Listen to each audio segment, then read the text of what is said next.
తెలంగాణ రాష్ట్ర వ్యాప్తంగా రైతులు పండించినటువంటి యాసంగి కాలం సంబంధించినటువంటి ధాన్యం కొనుగోలు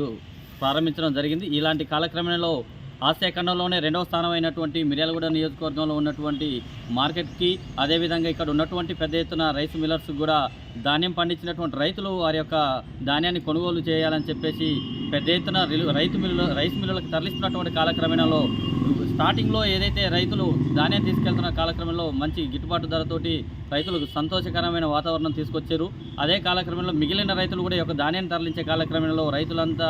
అక్కడికి వెళ్ళిన తర్వాత మీ దాంట్లో నల్లటి మచ్చ ఉంది, లేకుంటే పచ్చగా ఉన్నాయి, లేకుంటే ఇంకా రకరకాల తేమ లేదని చెప్పేసి కారణాలను చూపుతూ అట్టేసరికే వారికి ఆ యొక్క వడ్లను మేము కొనమని చెప్పి రైతులనే మళ్ళీ బతిలాడించుకునే విధంగా దాన్ని వాతావరణం సృష్టించి ఈ యొక్క రైస్ మిల్లర్స్ అంతా ఒక సిండికేట్గా ఏర్పడి ఈ యొక్క రైతులకు సంబంధించినటువంటి గిట్టుబాటు ధరను ఎక్కడికక్కడ దాన్ని తొక్కిబట్టి రైతులకు ఇబ్బంది గురి చేసినటువంటి పరిస్థితి ఉంది. ఇలాంటి సందర్భంలో మిర్యాలగూడలో ఉన్నటువంటి రైస్ మిల్లర్స్ ఇప్పటికీ 3 దఫాలుగా పలు సందర్భాల్లో ఎమ్మెల్యే గారి సమక్షంలో, అదేవిధంగా సివిల్ సప్లై అధికారుల సమక్షంలో మరియు నిన్న మొన్న కూడా ఒకసారి సమావేశం అవ్వడం జరిగింది. ఇన్నిసార్లు సమావేశమైన సందర్భంలో ఒక నిర్ణయం చేసి రైతులకు గిట్టుబాటు ధర ఏదైతే స్టార్టింగ్లో ఇచ్చారో అదే గిట్టుబాటు ధరను కొనసాగింపు చేస్తే రైతులందరూ కూడా కళ్ళలో ఆనందం వెలుబుచ్చుకునే పరిస్థితి ఉంటుంది. ఈ మొన్న కూడా వర్షాలు సరిగా లేకపోవడం వల్ల, నీళ్లు లేకపోవడం వల్ల రైతులు చాలా కంటికి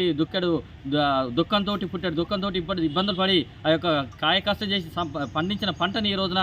ఆ యొక్క కొద్ది గొప్ప పెట్టుబడి మందమనే వస్తాయని చెప్పి ఆశతో తీసుకెళ్తున్నటువంటి సందర్భంలో ఈ విధంగా సిండికేట్గా ఏర్పడి రైస్ మిల్లర్స్ అంతా రైతులను ఇబ్బందులు గురి చేసే పరిస్థితులు బాగలేవని చెప్పేసి ఇప్పుడు ఉన్నటువంటి ప్రభుత్వం కూడా దీనిపైన దృష్టి సారించి రైస్ మిల్లర్ల యొక్క సిండికేట్ విధానాన్ని దాన్ని కట్టడి చేసి ఖచ్చితంగా రైతులకు మేలు చేరుకునే విధంగా న్యాయం చేయాలని చెప్పేసి మేము కోరుతా ఉన్నాం.